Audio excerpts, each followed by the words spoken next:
on attend juste le go. Est-ce que vous êtes prêts? Ça doit être ça. Oh. Non, est-ce que vous êtes prêts?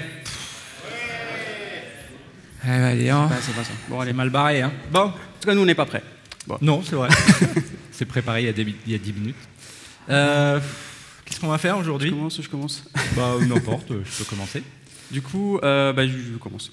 Bon, bah, bienvenue à tous. on va à parler toutes. des conversations, des dialogues constructifs, Oui. des dialogues de sourds, tout ça, donc ça, On est là ça pour tombe bien. discuter. Donc on va parler chatbot, serverless, des mots-clés un petit peu à la mode. Serverless, c'est pour la partie business logic qu'on va utiliser pour implémenter nos petits chatbots.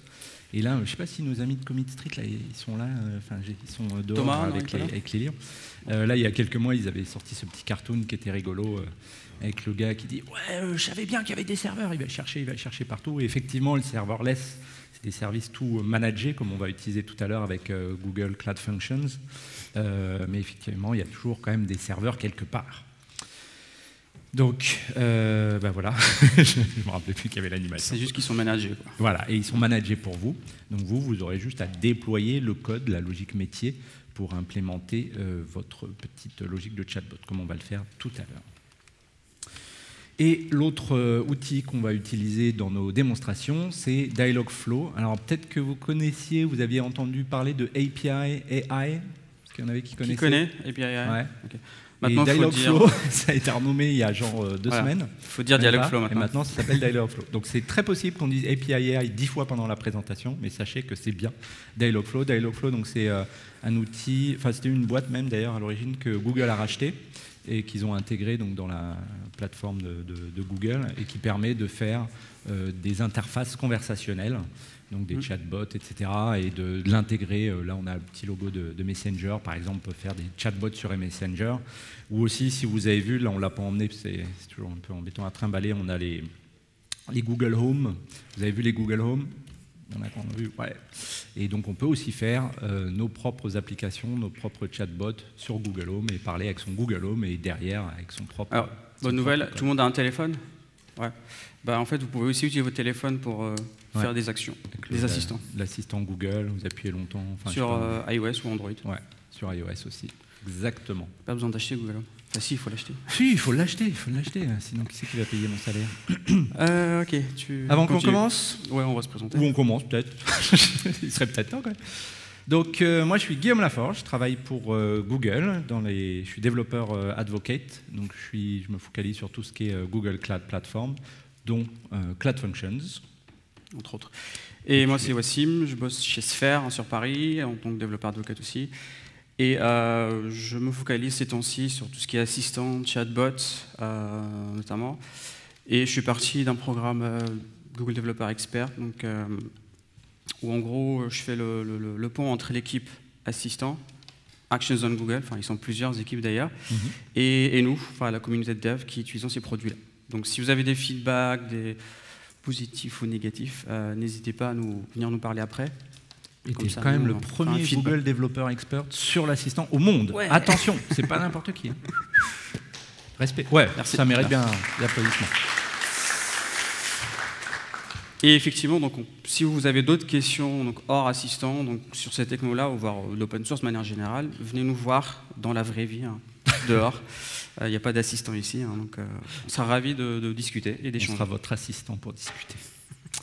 Et donc il y a le stand de Google là, qui est juste là. Juste à la sortie. Ouais.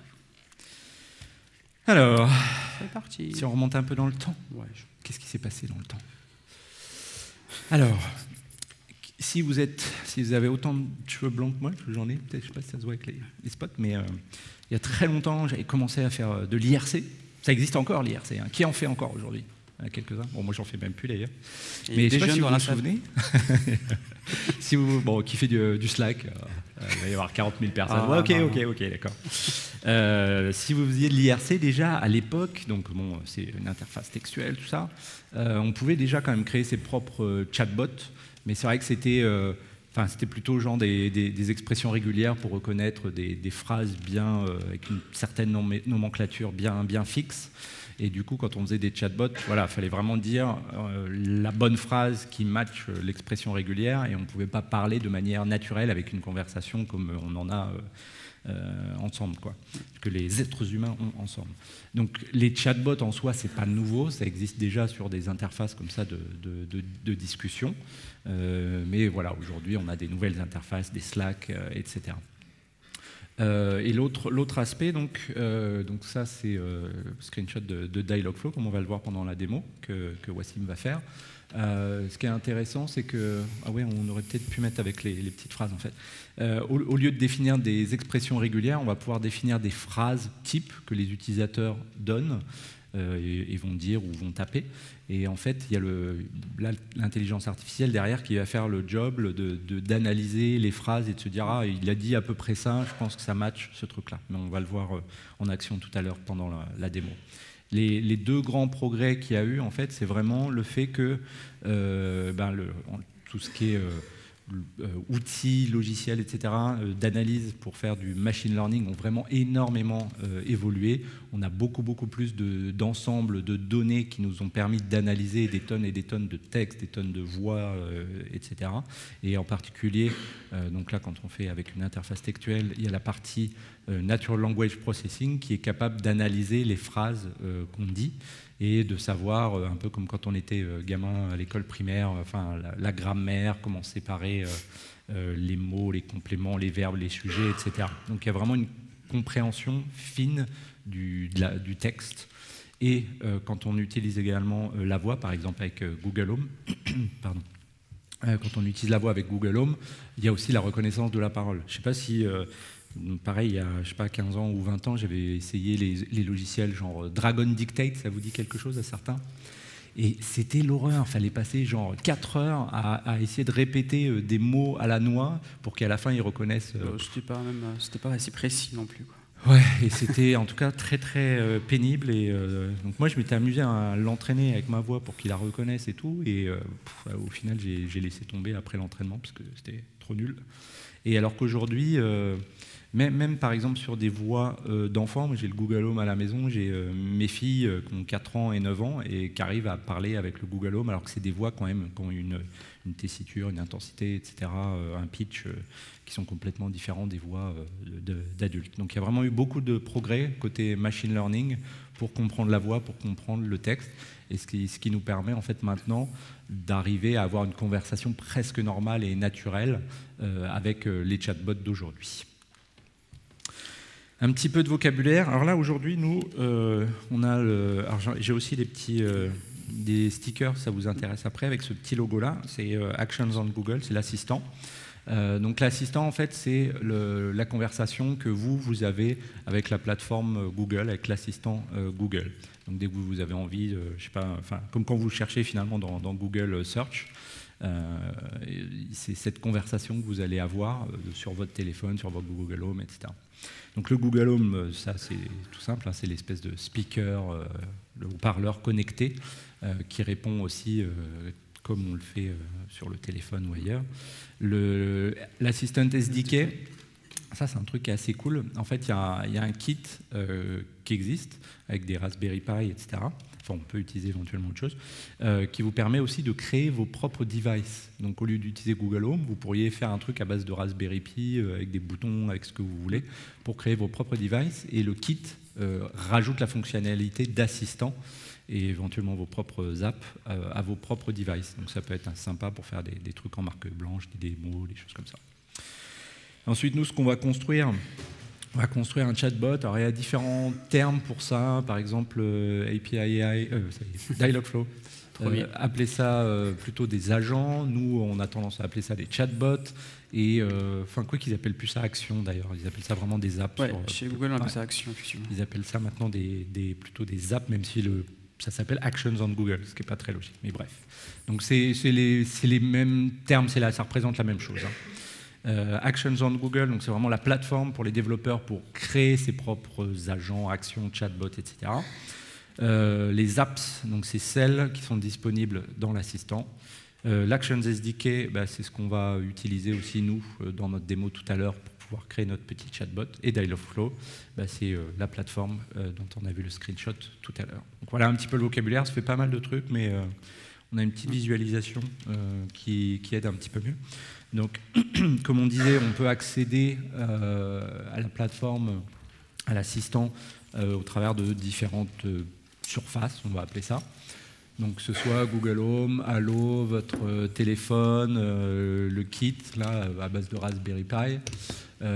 Donc, soit on peut utiliser, je dirais, le SDK Actions on Google, qui lui ensuite discute avec Dialogflow, vu que c'est Dialogflow qu'on va utiliser pour faire l'implémentation. Ou alors, Dialogflow aussi, c'est quelque chose qu'on peut utiliser de manière complètement indépendante de tout ce qui est Google Home, Assistant, etc. Et on a des intégrations avec tout un tas de plateformes, donc on peut y accéder direct en web, avec Skype, Messenger, Twitter, Twilio, Slack, etc. Ou directement avec une API REST, et on tape directement dans Dialogflow, sans rien avoir avec l'assistant. Donc il y a les deux chemins possibles. Et derrière tout ça, en fait, ça va appeler, là en bas à gauche, c'est le petit logo de Cloud Functions, mais vous pourriez aussi appeler vos propres services, vos propres implémentations sur votre serveur chez vous, dans le cloud ou ailleurs. Vous n'êtes pas non plus obligé d'utiliser Cloud Functions. Alors, on va donner encore 2-3 concepts et de vocabulaire. Donc, c'est des concepts qu'on retrouve à peu près dans toutes les plateformes de chatbot, y compris hors de Dialogflow. Donc imaginons une discussion constructive, hein, une vraie conversation entre... Je croyais que c'était entre des êtres humains qu'on devait faire ça, non? C'est des super-héros. C'est des super-héros. C'est le thème, après tout. Puis là, c'est super intense. C'est super intense. Apparemment. Et donc par exemple, quand le premier concept qu'on va évoquer, donc quand un utilisateur, une personne dit une certaine phrase, il veut arriver à, je sais pas, obtenir des informations ou donner des informations, il va faire une phrase, par exemple, I am Groot. Tu peux le faire avec... ouais, fais-le peut-être, si tu sais mieux. Groot. Ok. Pas doué, donc en fait on va avoir des intents, des intentions, si on peut traduire ça comme ça, des actions finalement qui vont être déclenchées en fonction des phrases que nous on aura référencées, listées, reconnues, on aura regroupées par intent. C'est vraiment, voilà, qu'est-ce qu'on veut faire avec ce type de phrase là, qu'est-ce qu'on veut faire. Donc par exemple quand on demande à Google Home quelle est la météo aujourd'hui à Nantes, c'est un intent. C'est quoi l'intent? Hier quand je suis arrivé il pleuvait là, parce que j'étais à Paris hier. Et quand je cherchais mon petit parapluie, je n'étais pas trempé, mais bref. Il faisait beau à Paris. Hein. Il faisait beau à Paris. Il faisait beau. Mais j'avais prévu le coup, hein, parce que j'avais demandé justement à Google Home lundi, et il disait ouais, il va pleuvoir. J'ai regardé genre mercredi, non, c'est bon, il va pas pleuvoir. Et puis bon, bref, il pleuvait. Comme vache qui pisse. Donc l'intent là ici de ce petit dialogue là, voilà, c'est I am Groot. Il y a aussi une autre notion, c'est pour ça qu'on l'a mis dans une autre couleur.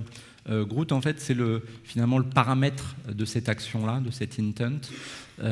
Et on peut regrouper toutes les valeurs des paramètres éventuellement dans ce qu'on appelle des entities. Donc quand moi je dis quelle est la météo à Nantes, Nantes c'est le paramètre finalement de ma phrase. Et je peux très bien avoir une entité, c'est comme un peu, j'allais dire, une classe quand on programme, et les instances, c'est les valeurs finalement de cette classe. Et Nantes, ça peut être un des exemples contenus dans mon entité ville, par exemple. Donc ça, c'est la première chose. Ça peut être aussi sans variable, sans paramètre, hein, directement. Je sais pas, quelle heure il est? Tout à l'heure. Et par contre, alors je ne sais pas s'il y a vraiment un contexte là quand même dans cette conversation-là. On peut imaginer. Mais ce qui est intéressant aussi de se rappeler, c'est que ce n'est pas forcément requête, réponse, et puis c'est fini, mais on peut avoir une vraie conversation. C'est-à-dire, quand je prends l'exemple, voilà, quel temps il fait à Nantes. Ici, imaginons qu'il me répond, voilà, il va pleuvoir, et puis il ne me dit pas la température. Je lui dis, et quelle température il fait? Je ne vais pas avoir besoin de lui redire quelle température il fait à Nantes, parce qu'il se rappelle que dans le contexte de la conversation, on était en train de parler de la météo à Nantes. Donc on n'est pas obligé de tout le temps répéter les choses. Je veux dire, par exemple, et demain? Et demain, voilà, etc., on peut continuer la conversation. Il faut l'implémenter pour que ça fonctionne. C'est pas magique. C'est pas encore assez intelligent. C'est pas encore assez intelligent et c'est pas magique non plus. Mais néanmoins, on est capable de se rappeler, on peut se rappeler qu'on est dans le contexte d'une conversation. Et donc, quand nous, on utilise, je sais pas, aussi des pronoms, par exemple, quand on dit « il », et en fait, avant, on parlait de quelqu'un, on sera capable de savoir que le « il », on parle toujours de la personne. Par exemple, j'ai une requête que j'avais fait une fois avec Google Home, c'est genre quel âge a Emmanuel Macron. Il me dit voilà, il a 39 ans. Et après, je lui demande comment s'appelle sa femme. Je ne redis pas la femme d'Emmanuel Macron, mais il va se rappeler qu'on est en train de parler d'Emmanuel Macron, donc sa femme se rapporte à cette personne-là. Donc voilà les grands concepts, intent, entity et contexte, qui sont importants. Nous, dans la démo, on se focalisera surtout sur intent et entity, mais on peut aussi gérer le contexte. Alors, un petit peu de workflow. Alors, bon, c'est assez classique, hein, les phases de développement d'un projet. 3 phases classiques. On va réfléchir à qu'est-ce qu'on veut construire, on va le développer, et puis on va aussi le distribuer suivant les plateformes qu'on souhaite viser. Je voulais juste insister en fait sur la partie design. C'est super important, c'est comme les specs. Hein. Voilà. Ouais, un bon vieux cahier des charges. Voilà, ce cahier des charges. Et en fait, l'autre jour, Chris il disait effectivement de l'équipe Actions que en fait, il regarde les stats des visites sur le site internet, sur la doc, et tout le monde va vers la partie dev, et il n'y a que 30% sur la partie design. Des gens qui vont regarder les concepts, ce qu'on va rapidement montrer aujourd'hui. Mais effectivement, lorsque vous allez faire ça sur vos projets, réfléchissez bien sur la partie spec / design, etc., de ce que vous allez produire par la suite. Parce que votre bot, au final, lorsque vous allez le distribuer, il peut être refusé parce qu'il y a une étape dans la partie design qui n'a pas été respectée. Et voilà, c'est vrai que vu la pluie qu'il y avait, j'aurais pu mettre des bottes hier, en fait. Bon. Ok. Tu vois, hors contexte, par exemple. Ok. Alors, design, qu'est-ce qu'on veut créer? Bon, en général, hein, on a quand même une idée de ce qu'on veut créer.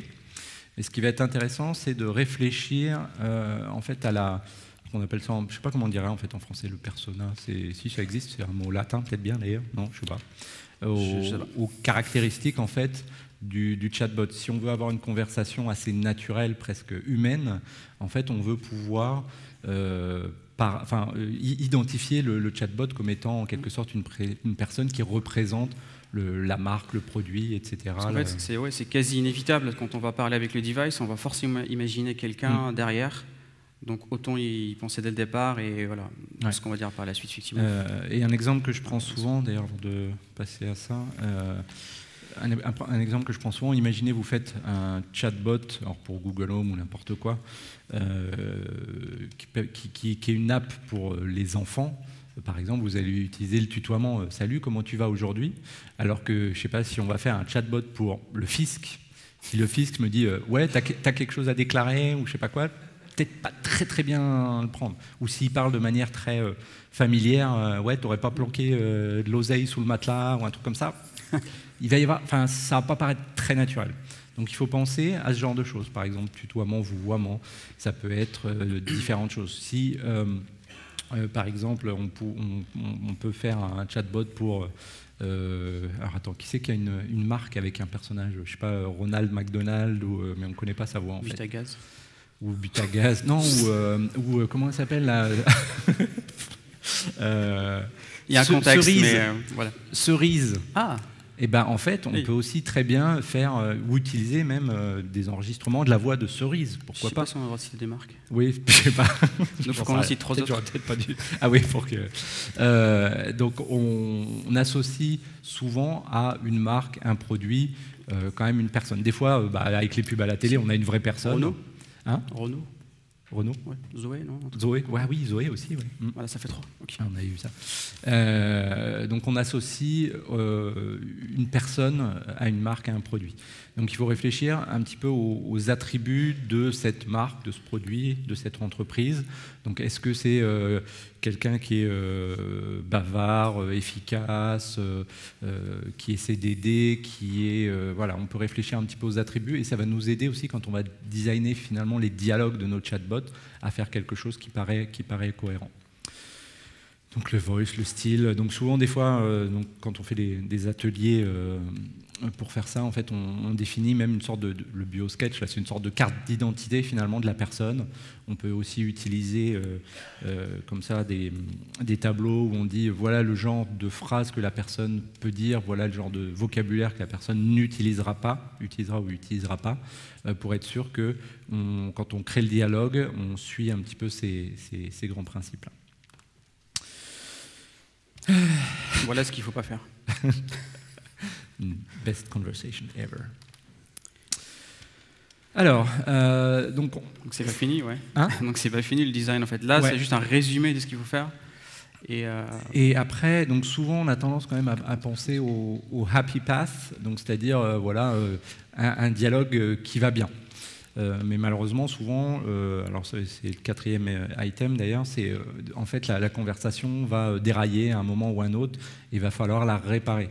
Donc si par exemple on a un chatbot qui sait juste donner le solde de mon compte en banque, si après je lui demande quelle est la météo à Nantes, je pense qu'il ne saura pas trop quoi répondre. Donc à ce moment-là, il faut qu'on réfléchisse à des stratégies pour pouvoir remettre la conversation sur les rails. Ah désolé, je ne sais pas comment vous aider sur ce sujet-là. Par contre, je peux vous aider à faire un virement, à connaître le solde sur votre compte, etc. Donc trouver des astuces pour recentrer la conversation sur ce que le chatbot sait vraiment faire. Un autre truc, là, le 2e item, first time experience, c'est le fait de, souvent en fait, quand on arrive dans le chatbot, il va nous dire ce qu'il est capable de faire. Donc la première fois, il va nous dire je suis capable de donner le solde, de faire un virement, etc. Mais au bout de la 3e fois, ça va enfin attends, je veux juste faire mon virement, me rappelle pas ce que tu sais faire parce que je sais très bien ce que tu sais faire.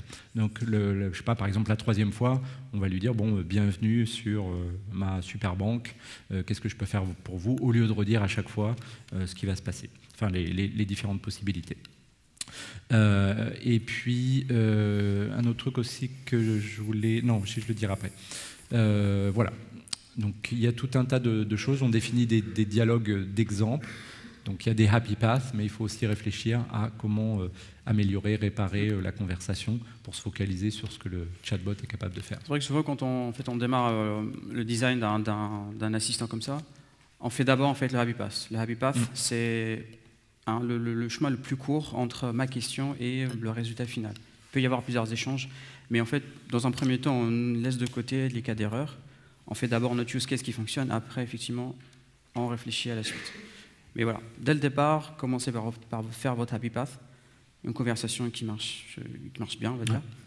Et une fois que vous avez validé ça, en fait, vous réfléchissez au cas d'erreur.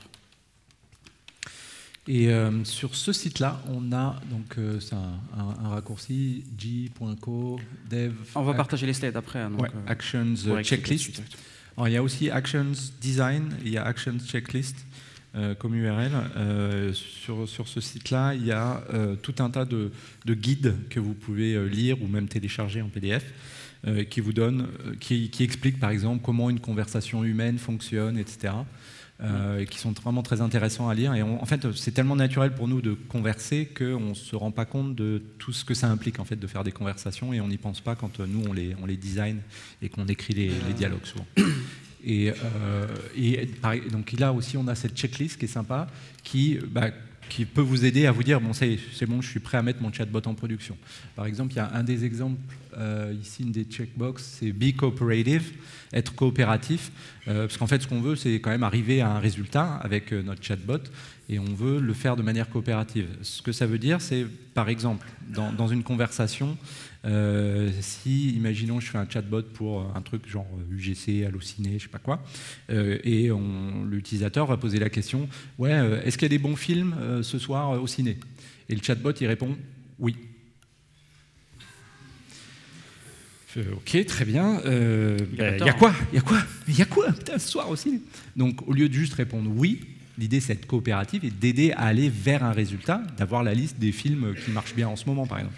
Donc il dit oui, il y a des bons films en ce moment. Tiens, d'ailleurs, il y a Blade Runner qui vient de sortir. Il y a beaucoup d'entrées, etc. Donc être coopératif. Donc on a tout un tas de checkbox qui sont sympas et qui recouvrent un petit peu tous ces sujets, comment faire des conversations qui paraissent naturelles, etc. Moi, j'avais juste un dernier conseil Ouais. sur le design, après on arrête. Est-ce qu'il y a des linguistes dans la salle? Ah oui. Personne, ok. En fait, il faut vraiment, il y a que des devs, je suppose, hein. Donc en fait, il faut vraiment travailler avec des linguistes sur cette partie-là, parce que enfin, on reste quand même des devs, donc on est plus focus sur le code et pas sur l'interaction avec les gens. Donc justement, moi j'ai expérimenté ça, donc effectivement travailler avec un linguiste, ça permet vraiment de se concentrer sur ce qu'on doit dire et pas forcément comment on va l'implémenter derrière. Donc si vous connaissez des linguistes, c'est peut-être le moment de travailler avec eux. On n'a pas toujours sous la main, mais ça peut être utile. C'est vrai, c'est rare. Et c'est vrai qu'en fait, eux, ils savent souvent comment tourner les phrases pour que ça reste cohérent avec notre personnage, hein, mais tourner les phrases de telle sorte à ce qu'on ait la bonne réponse. Parce que des fois, il y a des questions où la réponse est oui ou non, mais dans la manière dont on le pose, la personne va quand même pas répondre oui ou non, ou ce genre de choses. Et des fois, ils savent encore mieux tourner la phrase que nous pour arriver à ce qu'on aille à la prochaine étape finalement de notre flow, de notre dialogue. Donc ça peut être sympa si on peut faire ça. Demo time. Allez, démo Merci. time. Vous êtes toujours réveillés? Ouais. Cool. Et ça, c'est une conversation, t'as vu? Voilà. Mais oui, c'était Bon, pas c'est assez. juste fallait requête détailler réponse. après. Ouais. Ouais. Non, Parce que c'est pas coopératif quand même. Alors, Oui, donc, je suis réveillé. là, donc on est dans Dialogflow. Peu, je vais zoomer peut-être Ouais. un peu plus. Ok, Parfait. Vous voyez au fond? Ça, c'est pas une conversation. Ça s'appelle un râteau. En fait, donc voilà, l'UI est organisé comme ceci dans Dialogflow. Donc, sur le côté, on a tout un tas de sections. Nous, ce qu'on va démontrer rapidement à l'instant, là, c'est les intents et les entités et une partie sur la partie fulfillment. Je reviendrai à ça. Donc, les intents, ce que disait Guillaume tout à l'heure, c'est l'ensemble des intentions en fait, qu'on va fournir à notre chatbot et qui vont, par la suite, du coup, servir à récupérer de l'information. Par exemple, ici, on a déjà 2 par défaut. Hop. Quand vous créez un chatbot, il y a un default fallback intent, il y a un welcome intent. Donc le default, voilà, le fallback, il est déclenché lorsque votre bot ne comprend pas ce que vous dites. Donc là, il y a des phrases types. On peut aller regarder. Donc là, je suis en anglais. Hein. Vous pouvez le faire aussi en français si vous souhaitez. Donc voilà, par défaut, il y a tout un ensemble de phrases qui vont être déclenchées si mon bot ne comprend pas une phrase qui n'est pas dans la liste des intents. Par contre, il n'y a pas odeur, il n'y a pas Groot. Oui, mais bon. Ce que j'ai effectivement pas précisé, c'est que là, l'agent qu'on démontre ici, c'est un agent qui donne l'heure. Quelle heure est-il dans une ville, à Nantes par exemple. Donc c'est pour ça que les intents que j'ai ici, j'en ai un là par la suite, du coup, c'est le What time is it? Donc ça, c'est un intent qu'on a développé nous. Donc c'est pas un intent fourni par Dialogflow. On fournit en fait un ensemble de phrases. Alors, bon, elles ne sont pas très variées, remarque. C'est ce que j'allais dire. Là, c'est pas un bon exemple en fait de phrase. Effectivement, ce qui est recommandé, c'est de donner beaucoup de phrases, certes, mais des phrases variées, des formulations différentes. Là, vous remarquez qu'il y a plusieurs phrases, mais elles commencent toutes par what time is it ou what is ou n'importe. Bon, en fait, ces phrases-là derrière vont être utilisées par le moteur ML de machine learning de Dialogflow. À chaque fois, je réfléchis avant de dire API, qui va en fait entraîner votre agent au fur et à mesure. Donc c'est pour ça que c'est intéressant de fournir beaucoup de phrases. Alors quand je dis beaucoup, mettez pas 10 000 phrases parce qu'après ça va mettre beaucoup plus de temps à votre bot. Enfin, ça va mettre plus de temps à entraîner. Le modèle de machine learning. Une quinzaine, c'est suffisant, je pense. Ouais. Et puis de toute façon, on n'en parlera peut-être pas tout de suite, on n'aura pas le temps, mais on peut entraîner le bot par la suite s'il ne reconnaît pas une phrase. On peut venir corriger le tir après, dire cette phrase-là appartient à cette intent avec cette entité, et ainsi de suite. Parce que votre chatbot peut devenir de plus en plus intelligent et capable de répondre à des questions ou des tournures il apprend. Donc vous voyez ici, j'ai des phrases, et dans la phrase What time is in Paris, donc Paris ici a été tagué comme une entité, avec une couleur au hasard. Quand je clique dessus, l'entité ici, c'est city. Voilà. On en reviendra. Et c'est vrai qu'il y a aussi d'autres types de données qui existent aussi. Vous remarquerez qu'en dessous, en fait, il y a pas mal d'autres entités qui commencent toutes par 6, arroba 6. Ça, c'est les entités built-in dans Dialogflow, qui sont automatiquement en fait, reconnues quand vous saisissez vos phrases simples. Si par exemple, vous lui dites de l'aide, je sais pas, une phrase avec... je sais pas, je mesure 1,20 m par exemple, il va détecter 1,20 m comme étant une mesure de taille. Bon, après, il faut la faire en anglais. Par exemple, il y a la liste de tous les aéroports aussi. Oui, exactement, bien vu. Ouais. Donc par exemple, si vous dites j'ai pris le vol numéro AF 220, il va reconnaître AF 220 comme étant effectivement. NTE. Voilà, vous en avez plein, mais bien évidemment, dans nos use cases à nous, des fois, on a besoin des entités spécifiques. Donc c'est pour ça qu'on va en créer en fait. Donc vous pouvez rajouter des entités. Donc là, on a rajouté City, et dedans, on a mis une liste de villes pour la démo. Vous pouvez fournir autant d'entités que vous voulez. Vous pouvez même en fait uploader vos propres entités directement dans l'interface depuis votre. Avec l'API REST aussi. L'API REST ou via les options ici. Ensuite, donc retournons sur l'intent. Vous remarquerez du coup que cette entité a été marquée comme étant ici un paramètre, donc city et la bonne entité.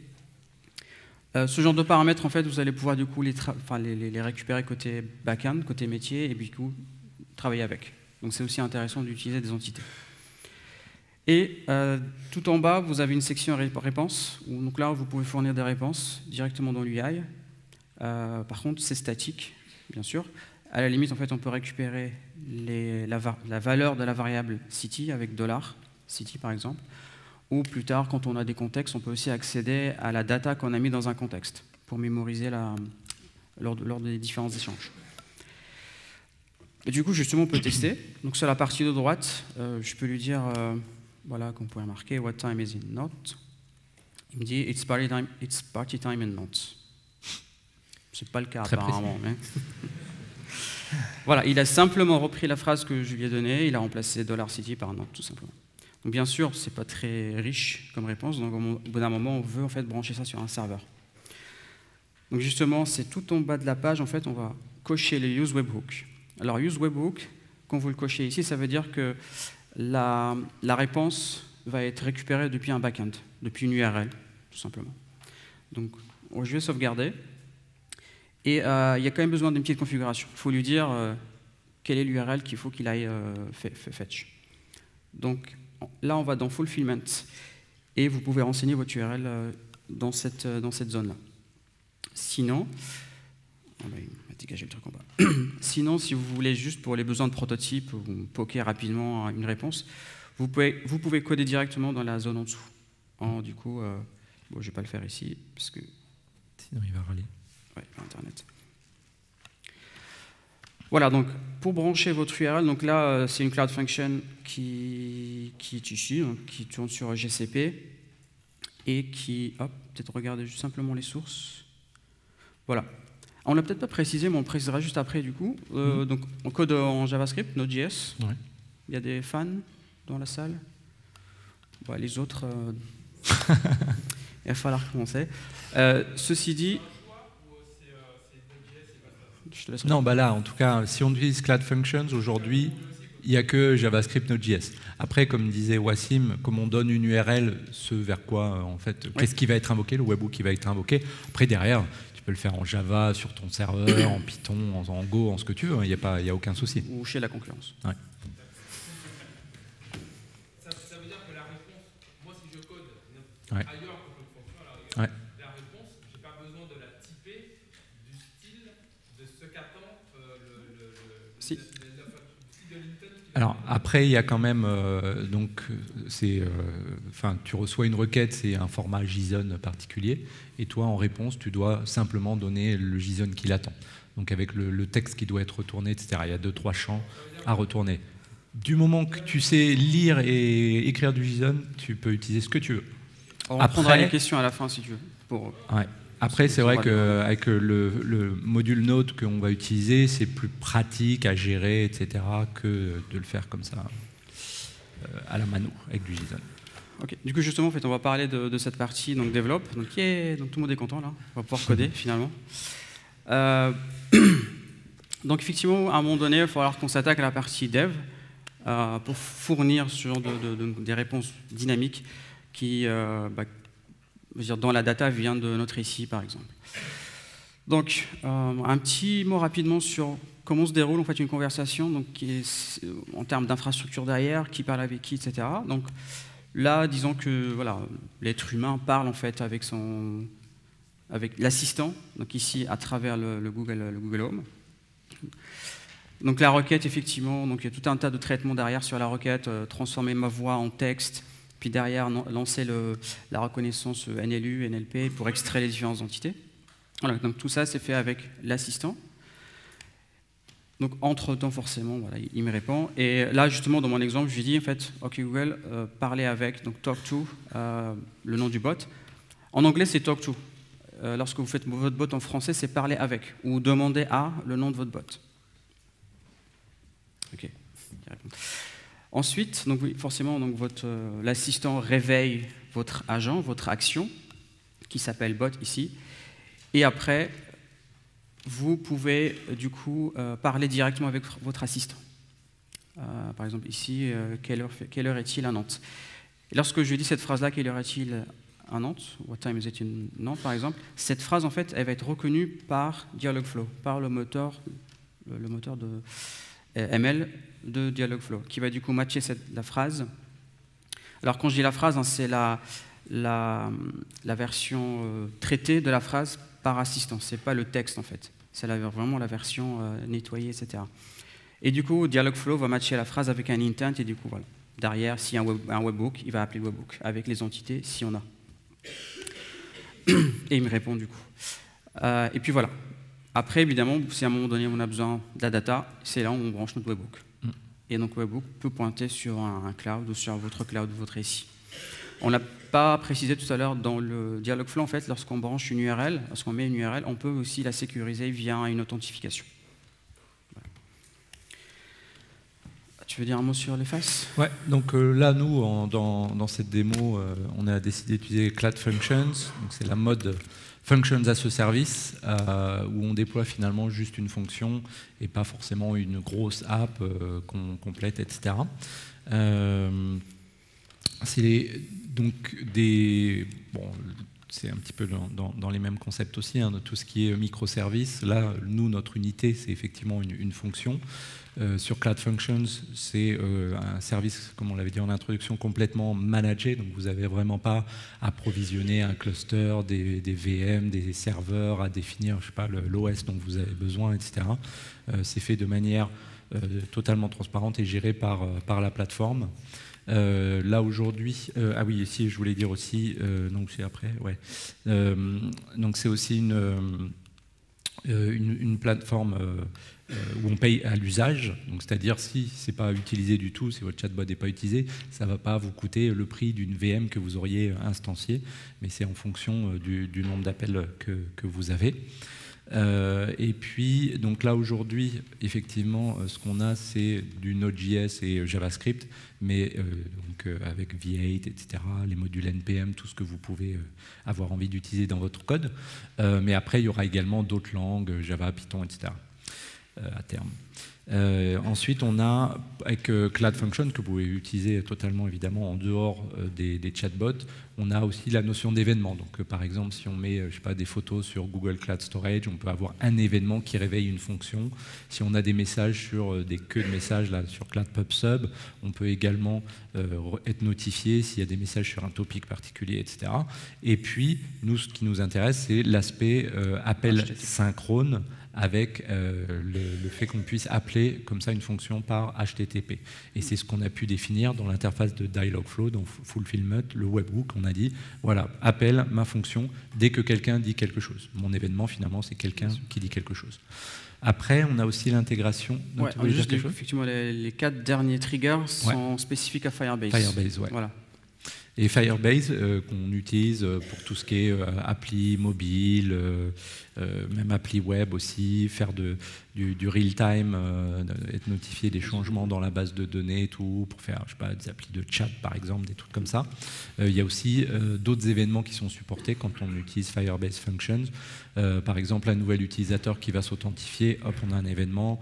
Un goal de conversion analytics, c'est pareil, on va avoir des événements, etc. Donc il y a des événements en plus qui peuvent être traités avec Firebase. Et donc ce qui est bien d'ailleurs, hein, quand on utilise Firebase Functions dans Dialogflow, c'est que du coup on a accès à la base de données. Donc si on veut déjà stocker les choses dans la base de données, c'est assez transparent et vous n'avez pas à réfléchir à oui, qu'est-ce que je vais utiliser comme base de données. Justement, c'est un use case bah, effectivement de Cloud Function, voilà. mais on en a parlé, donc Ouais, je pense qu'on peut le passer. donc ça, c'est quand on veut C'est être juste notifié. un exemple. Du coup, on revient sur notre environnement de dev. Donc, je reprends rapidement le diagramme de tout à l'heure. Bien sûr, entre la partie, donc votre code que vous allez développer, on a dit, on va prendre ici l'exemple en fait, qu'on va le déployer sur un Cloud Function, pour que ça reste simple.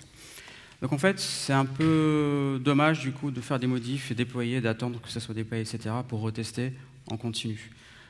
Pour ceux qui font du front, en F5, enfin voilà. C'est rapide, ça recompile. L'idéal ici, effectivement, c'est d'avoir des outils qui nous permettent de développer en local. On est tous d'accord.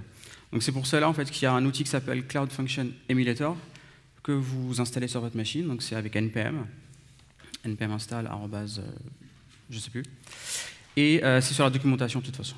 Et en fait, en gros, vous allez déployer votre Cloud Function en local sur votre ordinateur. Et moi, ce que j'aime bien en tout cas, c'est que ça recharge à chaud. C'est-à-dire, vous faites des modifs, il les prend automatiquement. Vous n'avez pas besoin de redéployer. Sauf s'il y a des grosses erreurs, du coup, qui crashent la function, vous avez besoin du coup de la redéployer. Il y a aussi le debugging. Ah oui, voilà, ouais. Ça c'est super important. Donc c'est du Node derrière. Voilà, donc vous démarrez votre Node avec --inspect et vous pouvez débugger sur Chrome par exemple. Ou directement VS Code pour ceux qui utilisent VS Code. On est tous d'accord que lorsqu'on déploie notre Cloud Function en local, elle n'est pas accessible à l'extérieur.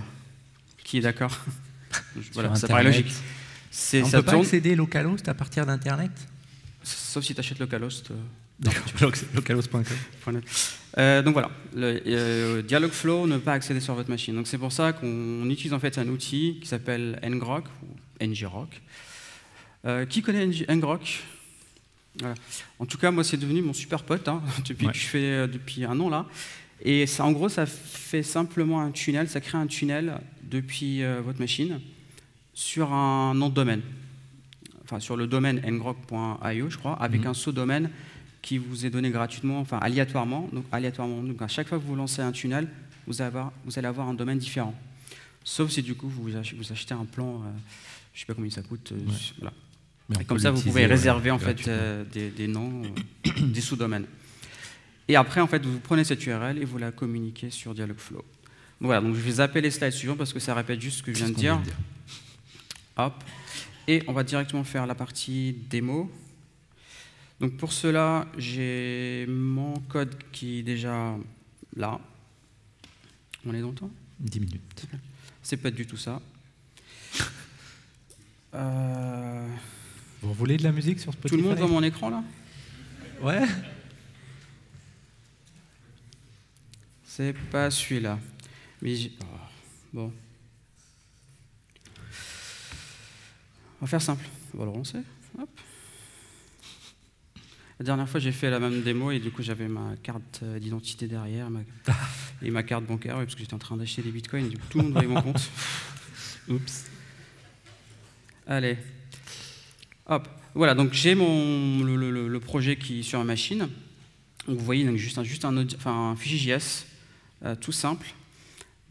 Je vais redétailler après la structure du fichier. Et j'ai un package.json, voilà, un module Node classique. Dans ce code, en fait, on utilise du coup l'ancienne version de l'assistant. Ouais, on n'a pas mis à jour le bout de code. C'est pas grave.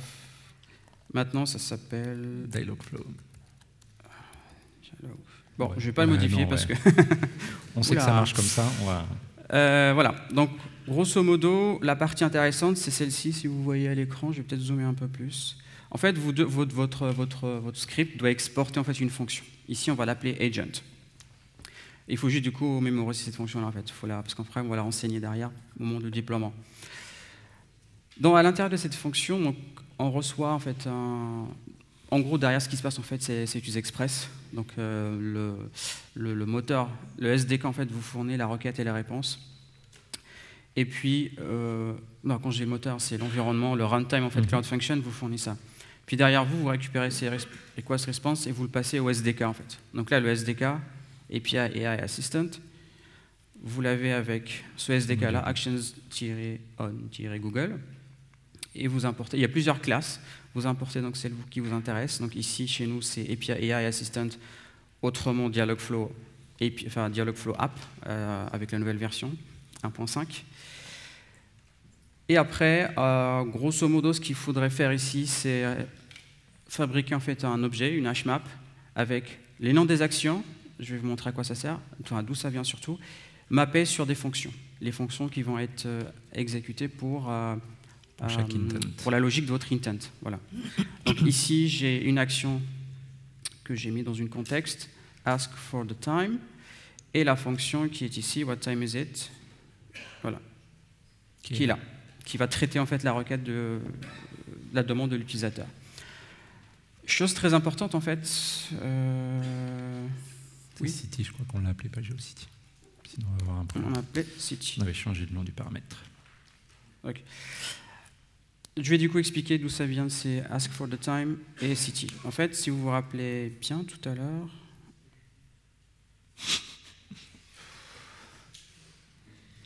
là, je vais dézoomer un peu. Dans les intents, celui qui nous intéresse, ask for the time, l'action en fait, qu'on doit écouter côté serveur, c'est celle qui est définie ici, dans le champ action. Ça, c'est super important, parce qu'il y a pas mal de devs en fait, qui prennent le nom de l'intent. C'est juste un nom. Voilà, le nom de l'intent, je peux mettre n'importe quoi, ça ne va pas changer mon code derrière. C'est vraiment la partie actions ici. Action. Et la partie, du coup, argument, effectivement. Où est-ce qu'elle est, C'était City. C'était City, effectivement. Voilà. C'est City. Et le nom de la variable, c'était City, c'est pour ça que j'ai... Exactement. Donc, le City que vous voyez là, en fait, c'est celui-là. Donc, faites attention vraiment à avoir la bonne variable avec l'action qu'il faut. Et puis après, c'est de la logique. Donc, vous récupérez l'instance en fait de votre assistant. Donc, elle vous est fournie par le SDK. Donc, voilà, c'est un singleton. Et dessus, vous avez tout un tas d'API, vous avez tout un tas de fonctions. Donc ça, je vous laisse regarder la doc parce que c'est super riche en fait. Là, ce qui nous intéresse, c'est récupérer l'argument en fait, enfin, la valeur de l'argument City. Et après, on vérifie effectivement dans la phrase que l'utilisateur aura dit, what time is it in San Francisco par exemple. Et puis Dialogflow aura identifié San Francisco comme étant une city, et puis il va me retourner San Francisco. Et donc moi derrière, ma logique, je réponds en fait à l'utilisateur avec ici la fonction ask. Il y en a d'autres, je ne vais pas rentrer trop dans le détail. Voilà, du coup je vais juste me remettre au niveau terminal pour vous montrer derrière ce que j'ai fait tout à l'heure. Première chose, en fait, il faut démarrer votre émulateur. Déjà, il faut l'installer. Après, en fait, il faut le démarrer. Donc, pour démarrer, voilà, il y a la fonction functions. Donc, l'émulateur s'appelle functions. Et la commande, c'est start. Normalement, je l'avais déjà démarré tout à l'heure. Après, il faut déployer votre fonction au local. D'accord ? Hop.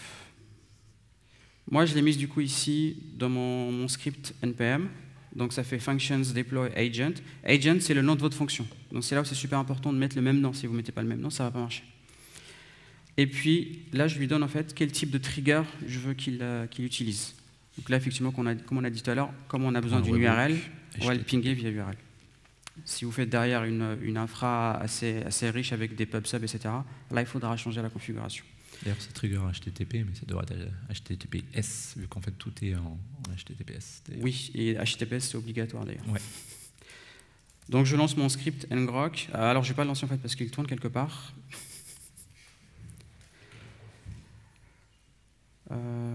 C'est embêtant ça. Parce que si je le lance, est-ce qu'il va tourner? Ah bah si, il a tourné. Ok, cool. Et vous remarquerez ici l'URL qu'il vous donne. Alors, là, en fait, il me donne gcp.ngrok.io parce que j'ai acheté un plan payant chez eux. Autrement, il va vous donner une URL aléatoire, donc AF 122, 4, machin, truc. Voilà. Donc vous copiez en fait cette URL, vous la mettez vous la renseignez dans la partie fulfillment ici. Je vais enlever la fonction de prod. Donc on est d'accord que là, j'ai mis en fait... Alors, je vais peut-être expliquer en fait ce qu'il fait ngrok exactement. Quand on démarre ngrok sur notre machine, on précise un protocole et un port. Donc là, j'ai proposé le protocole HTTP avec le port 90, qui est le port par défaut de l'émulateur.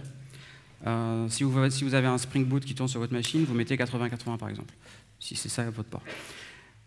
Donc en fait, ngrok me donne juste une conversion nom de domaine vers localhost 2.90. Il ne connaît pas l'URL de la Cloud Function qui est déployée en local. Donc cette URL, je peux la récupérer via l'émulateur. Donc je vais devoir du coup juste relancer, c'est pas grave, enfin, s'il est déjà lancé, il ne va rien dire. Récupérer... C'est lequel? On a beaucoup. Oui, j'ai trop de Cloud Function qui sont sur la machine. Bon.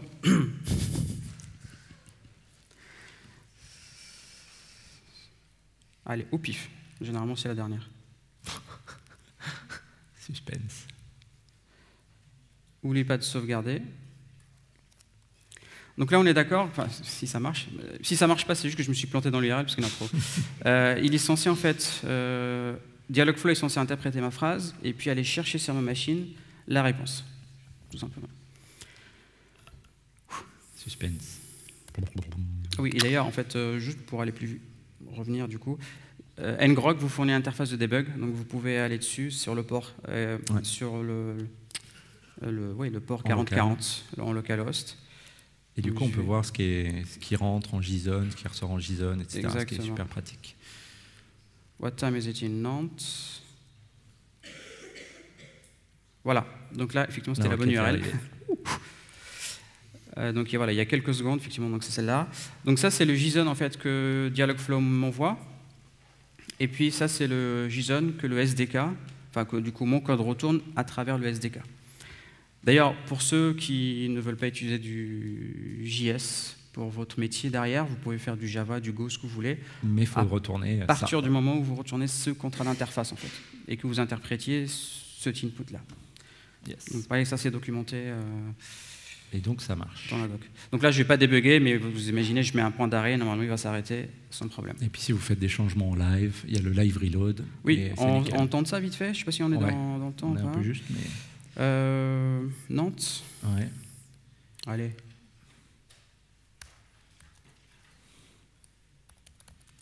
Ah bah non. Non, c'est pas l'heure. Ça c'était un autre intent. It's midnight, mais ce que tu veux.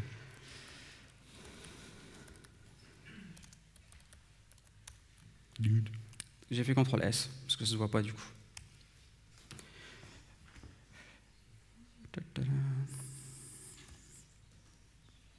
Ouais. Faut mettre Nantes parce que du coup c'était notre brique, voilà. Et voilà, it's midnight. Et du coup il met un... Voilà. Donc là c'est direct, pas besoin de redéployer. Pas besoin de redéployer, effectivement. Super pratique. On revient.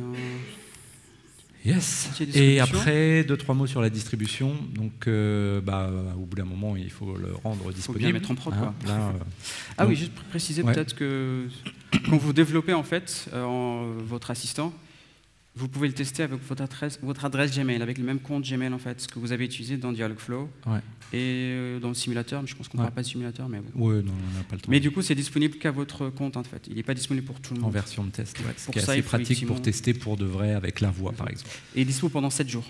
Ouais. Donc là, les différentes manières de déployer. Donc si on utilise en local functions, on vient de le voir, il y a la commande pour Firebase. Si on utilise Cloud Functions directement dans la plateforme Google Cloud, c'est la première commande qui est tout en haut. Après, par contre, donc là, c'est dans le cas où on utilise Dialogflow pour faire un assistant pour l'assistant Google. Après, on n'est pas obligé de faire ce process-là si c'est juste on veut intégrer dans notre site web ou dans notre application mobile ou un truc comme ça, on n'est pas obligé. Là, c'est vraiment la partie quand on veut soumettre à Actions on Google notre application. Donc il y a un portail dans lequel il y a tout un formulaire à suivre où on dit comment s'appelle notre chatbot, comment on veut le déclarer, comment on veut le lancer, etc. Et donc il y a des vrais êtres humains derrière qui vont vérifier si c'est bien fait, bien appelé, etc. Et en général, donc ils répondent en moins de 48 heures, mais des fois, si on n'a pas bien renseigné les informations, ça peut mettre éventuellement une semaine. Donc Dialogflow propose tout un tas d'intégrations. Donc soit effectivement il y a l'assistant Google, mais il y a, je ne sais plus, pourquoi tu as montré celui-là? C'est l'interface de Dialogflow. Ouais. Donc dans les autres que Google, effectivement, on peut faire des chatbots pour Slack, pour Facebook Messenger, Twitter, Twilio, Telegram, etc. Tout ce qui est listé ici. Et puis, dans les fonctionnalités, donc il y a tous les SDK qu'on peut utiliser, donc tout en bas à gauche, là, donc si vous voulez intégrer dans une appli iOS, si vous voulez mettre dans une appli C# ou je ne sais quoi, vous pouvez faire, il y a tout un tas de SDK, il y a 14 langues ou 16 langues, je ne sais plus, qui sont supportées, si vous faites ça dans différentes langues. Juste préciser, Ouais, sur les langues, effectivement, les langues de Dialogflow ne sont pas les mêmes que l'assistant. Donc même si vous faites votre chatbot sur Dialogflow en russe, ouais, oui. Le russe n'est pas encore disponible pour l'assistant, donc faites attention. Ouais. Donc on rappelle les petits liens, allez voir là-dessus, Dev, Action, Checklist, pour en savoir plus, et Action, donc JCO, Dev, Actions, Design, où là vous avez tous les documents intéressants que j'ai évoqués tout à l'heure. J'avais juste un truc à dire du coup avant de finir. Ok, donc en fait là on a pas mal d'outils en fait pour nous en tant que dev pour faire des assistants pour des entreprises, on va dire. Ça n'empêche pas que du coup de temps en temps on doit se faire plaisir, on doit sortir du cadre et du coup, comment on dit, sortir de la boîte. En fait, prendre les outils qu'on a pour faire autre chose ou peut-être pour montrer qu'on peut faire autre chose, etc. Peut-être ça donnera des idées à d'autres personnes pour faire encore mieux. Alors, je vais vous montrer une vidéo en fait, mais avant je vais juste expliquer ce qui se passe parce qu'après en fait elle démarre tout de suite. Il y a peut-être un an en fait, j'avais du coup récupéré le Google Home, etc. Et puis j'ai imaginé un use case un peu différent de ce qu'on peut faire de tous les jours, parler avec, etc. Et puis il répond. Moi, ce que je voulais faire en fait, je voulais qu'il me lise un texte. Imaginons, voilà, je suis dans une situation où je suis non-voyant par exemple. Je peux discuter avec mon assistant pour qu'il me dise, soit il lit le texte, soit il me dit ce qui se passe autour de moi. Donc, juste pour prototyper le truc, j'ai branché ma Cloud Function sur ma machine, comme ce que je viens de montrer, et derrière, en fait, j'utilise ma caméra de mon ordinateur pour extraire l'image. Donc, en fait, je lui montre un livre. J'extrais ce qu'il y a dans le livre, j'envoie du coup l'image à Cloud Vision API pour extraire du coup les informations depuis l'image. Je récupère le texte et du coup, simplement, je le donne à mon SDK. Dans la démo, je n'utilise pas Dialogflow, hein, c'est du pur SDK en Node.js derrière. Donc voilà. Donc, normalement, ça devrait démarrer sans souci. Donc là, je lui demande de lire, en fait. Il capture l'image, il est en train de réfléchir derrière, donc ça met un peu de temps parce qu'il y a beaucoup de traitements. Et puis, je vais arrêter la vidéo tout de suite parce qu'il va lire tout le paragraphe. William Shakespeare were asked to generate the Fibonacci or Jane Austen had to write a factorial program, series in if Hemingway wrote JavaScript, author Angus Kroll imagines short JavaScript programs as written by famous wordsmiths. The result is peculiar and charming combination of prose, poetry, and programming. Donc voilà. Donc un petit message, n'hésitez pas effectivement à sortir de la boîte. Yes. Et faire des use cases assez intéressants, mais qui peuvent peut-être aider vraiment la vie des gens. Bah, voilà. Merci beaucoup pour votre attention.